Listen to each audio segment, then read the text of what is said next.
Hello ನಮಸ್ಕಾರ, welcome to Akash shines. ಎಷ್ಟೊಂದು ಸರಿ ನಮ್ಮ ಮನೆಗಳಲ್ಲಿ ನಮ್ಮ ಹಿರಿಯರು ಹೇಳ್ತಾ ಇರ್ತಾರೆ, ಯಾರೋ ಕೆಟ್ಟದ್ದು ಮಾಡಿದ್ರು ಅಂತ ನೀನು ಯಾಕೆ ತಲೆ ಕೆಡಿಸ್ಕೋತೀಯ, ನೀನು ಆರಾಮವಾಗಿರು. ಅವರವ್ರು ಮಾಡಿದ್ದನ್ನು ಅವರವರು ಅನುಭವಿಸ್ತಾರೆ. ಮಾಡಿದ್ದುಣ್ಣೋ ಮಹಾರಾಯ, ಅವರವ್ರ ಲೆಕ್ಕ ಅವರವರು ಕೊಟ್ಟೇ ಕೊಡಬೇಕು ಅಂತ ಎಷ್ಟೊಂದು ಸರಿ ನಮ್ಮ ಹಿರಿಯರು ನಮಗೆ ಅಡ್ವೈಸ್ ಮಾಡಿರ್ತಾರೆ. ಆದರೆ ಅವ್ರ ಮಾತಿಗೆ ನಾವು ಕಿವಿಗೊಡದೆ ನಮಗೆ ಕೆಟ್ಟದ್ದು ಮಾಡಿದವರು ನಮ್ಮ ಕಣ್ಮುಂದೆನೇ ಬೆಳೀತಾ ಇದ್ದಾರಲ್ಲ.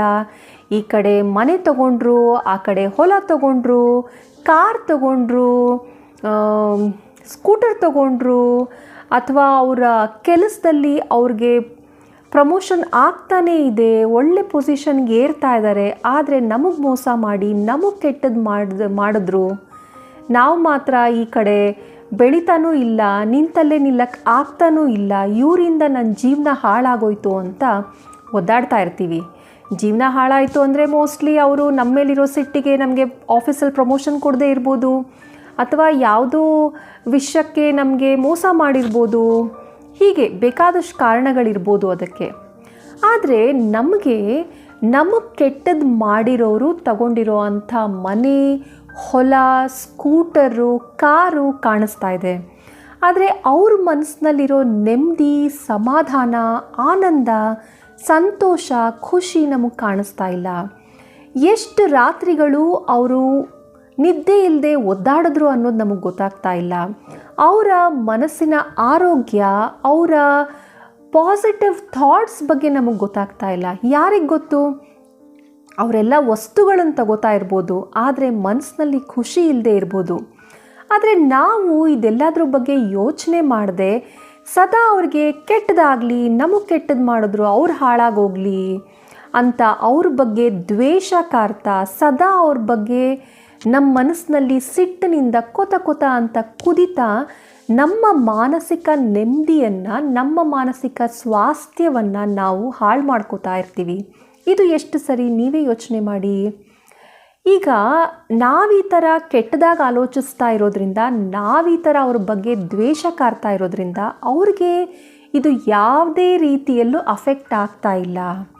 ನಮ್ಮ ಈ ಕೆಟ್ಟ ಆಲೋಚನೆಗಳು ಅವ್ರ ಬಗ್ಗೆ, ನಮ್ಮ ಈ ದ್ವೇಷ ಅವ್ರ ಬಗ್ಗೆ ಅವರಿಗೆ ಯಾವ ತೊಂದರೆನೂ ಕೊಡ್ತಾ ಇಲ್ಲ. ಆದರೆ ಇದು ನಮ್ಮ ಮಾನಸಿಕ ನೆಮ್ಮದಿಯನ್ನು, ನಮ್ಮ ಮಾನಸಿಕ ಸ್ವಾಸ್ಥ್ಯವನ್ನು ಹಾಳು ಮಾಡ್ತಾ ಇರುತ್ತೆ. ನಾವು ಈ ಬದುಕನ್ನು ಒಳ್ಳೆ ರೀತಿಯಲ್ಲಿ ಅನುಭವಿಸ್ತಲೇ ಈ ಸುಂದರವಾದ ಬದುಕನ್ನು ಯಾರ ಬಗ್ಗೆನೂ ಮನಸ್ಸಿನಲ್ಲಿ ದ್ವೇಷ ಕಾರ್ತಾ, ಯಾರೋ ಹಾಳಾಗೋಗಲಿ ಅಂತ ಬಯಸ್ತಾ, ಯಾರಿಗೋ ಕೆಟ್ಟದಾಗಲಿ, ನನಗೆ ಕೆಟ್ಟದ್ದು ಮಾಡಿದಾರಲ್ಲ ಅಂತ ಒದ್ದಾಡ್ತಾ ಕಳೀತಾ ಇದ್ದೀವಿ. ಇದು ನೀವು ಸ್ವಲ್ಪ ಯೋಚನೆ ಮಾಡಿ ನೋಡಬೇಕು. ಬದುಕು ತುಂಬ ಸುಂದರವಾಗಿದೆ, ಪ್ರತಿಯೊಂದು ಕ್ಷಣವೂ ತುಂಬಾ ಅಮೂಲ್ಯ. ಈ ನಮ್ಮ ಬದುಕಿನಲ್ಲಿ ಬೇರೆಯವ್ರ ಬಗ್ಗೆ ದ್ವೇಷಕಾರಕ್ಕೆ, ಸಿಟ್ಟು ಮಾಡ್ಕೊಳಕ್ಕೆ ಸಮಯನೇ ಇರಬಾರ್ದು. ಅವರವರು ಮಾಡಿದ್ದು ಅವರವರು ಖಂಡಿತ ಅನುಭವಿಸ್ತಾರೆ. ಬಟ್ ಆ್ಯಸ್ ಆಫ್ ನೌ, ಈ ಕ್ಷಣಕ್ಕೆ ಅವರು ನಮಗೆ ಮೋಸ ಮಾಡಿದ್ರು, ಕೆಟ್ಟದ್ದು ಮಾಡಿದ್ರು, ಸಂತೋಷವಾಗಿದ್ದಾರೆ, ನೆಮ್ಮದಿಯಾಗಿದ್ದಾರೆ ಅನ್ನೋದು ಕಾಣಿಸ್ಬೋದು. ಆದರೆ ಅವರು ಜೀವನದಲ್ಲಿ ಒಂದು ಪಾಯಿಂಟ್ ಆಫ್ ಟೈಮ್ ಬಂದೇ ಬರುತ್ತೆ. ಆವಾಗ ಅವ್ರು ಮಾಡಿರೋ ಎಲ್ಲ ಕೆಟ್ಟ ಕರ್ಮಗಳಿಗೆ ಅವರು ಲೆಕ್ಕ ಕೊಡಲೇಬೇಕಾಗತ್ತೆ. ಅವ್ರು ಮಾಡಿರೋ ಕರ್ಮ ಫಲನ ಅನುಭವಿಸೇ ತೀರಬೇಕಾಗತ್ತೆ. ಹಾಗಾಗಿ ನಮ್ಮ ಮನಸ್ಸಿನ ಆರೋಗ್ಯವನ್ನು ನಾವು ಕಾಪಾಡ್ಕೊಳ್ಳೋಕ್ಕೆ, ನಮ್ಮ ಸುಖ, ಶಾಂತಿ, ನೆಮ್ಮದಿ, ಆನಂದವನ್ನು ನಾವು ಕಾಪಾಡ್ಕೊಳ್ಳೋಕ್ಕೆ ಸದಾ ನಮ್ಮ ಮನಸ್ಸಿನಲ್ಲಿ ಒಳ್ಳೆಯದನ್ನೇ ಆಲೋಚನೆ ಮಾಡಬೇಕು. ಅವರವರು ಮಾಡಿದ್ದು ಖಂಡಿತ ಅವ್ರು ಅನುಭವಿಸ್ತಾರೆ. ಬೇರೆಯವ್ರ ಬಗ್ಗೆ ದ್ವೇಷ ಕಾರ್ತಾ, ಕೆಟ್ಟದ್ದು ಆಲೋಚಿಸ್ತಾ ಕೂತ್ಕೊಂಡ್ರೆ ಫಸ್ಟು ಈ ಥರ ತಪ್ಪು ಆಲೋಚನೆಗಳು, ದ್ವೇಷ ಭಾವನೆಗಳು, ಕೆಟ್ಟ ಆಲೋಚನೆಗಳು ಹಾಳು ಮಾಡೋದು ನಮ್ಮನ್ನೇ. ನಮ್ಮೊಳಗಡೆ ಇರೋ ಬೆಂಕಿ ನಮ್ಮನ್ನು ಫಸ್ಟು ಸುಡುತ್ತೆ ಹೊರತು ಬೇರೆಯವ್ರಿಗೆ ಫಸ್ಟ್ ತೊಂದರೆ ಕೊಡಲ್ಲ. ಹಾಗಾಗಿ ನಮ್ಮನ್ನು ನಾವು ಚೆನ್ನಾಗಿ ನೋಡ್ಕೊಳ್ಬೇಕಂದ್ರೆ ಈ ನೆಗೆಟಿವ್ ಆಲೋಚನೆಗಳಿಂದ ದೂರ ಆಗಬೇಕು, ಈ ಕೆಟ್ಟ ಆಲೋಚನೆಗಳಿಂದ ದೂರ ಆಗಬೇಕು, ಈ ದ್ವೇಷದ ಮನೋಭಾವನೆಯಿಂದ ದೂರ ಆಗಿ ನಮ್ಮ ಕೆಲಸನ ನಾವು ಕರೆಕ್ಟಾಗಿ ಮಾಡ್ತಾ ಒಳ್ಳೆ ವಿಷಯಗಳನ್ನು ಒಳ್ಳೆಯದನ್ನು ತಲೆಗೆ ತುಂಬಿಕೊಂಡು ಜೀವನವನ್ನು ಸುಂದರವಾಗಿದೆ ಅಂತ ನಂಬಿ ನಾವು ಮಾಡೋ ಒಳ್ಳೆ ಕೆಲಸಕ್ಕೆ ನಮಗೆಲ್ಲ ಒಳ್ಳೆಯದೇ ಆಗತ್ತೆ ಅನ್ನೋ ನಂಬಿಕೆಯಿಂದ ಮುಂದುವರಿಯೋಣ ಅಂತ ಹೇಳ್ತಾ ನಾನು ಈ ವಿಡಿಯೋನ ಇಲ್ಲಿಗೆ ಮುಗಿಸ್ತಾ ಇದ್ದೀನಿ.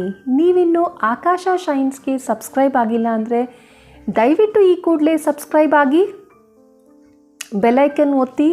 ಫಸ್ಟು ವಿಡಿಯೋ ನೋಟಿಫಿಕೇಷನ್ ನಿಮಗೆ ಬರುತ್ತೆ. ಈ ವಿಡಿಯೋನ ನಿಮ್ಮ ಫ್ರೆಂಡ್ಸ್ ಫ್ಯಾಮಿಲಿಯೊಂದಿಗೆ ಶೇರ್ ಮಾಡಿ. ಮತ್ತೆ ಸಿಗೋಣ ಮುಂದಿನ ವಿಡಿಯೋದಲ್ಲಿ. ಅಲ್ಲಿವರೆಗೂ ನೋಡ್ತಾ ಇರಿ ಆಕಾಶ ಶೈನ್ಸ್. ನಮಸ್ತೆ, ಧನ್ಯವಾದಗಳು ನಿಮ್ಮ ಸಮಯಕ್ಕೆ.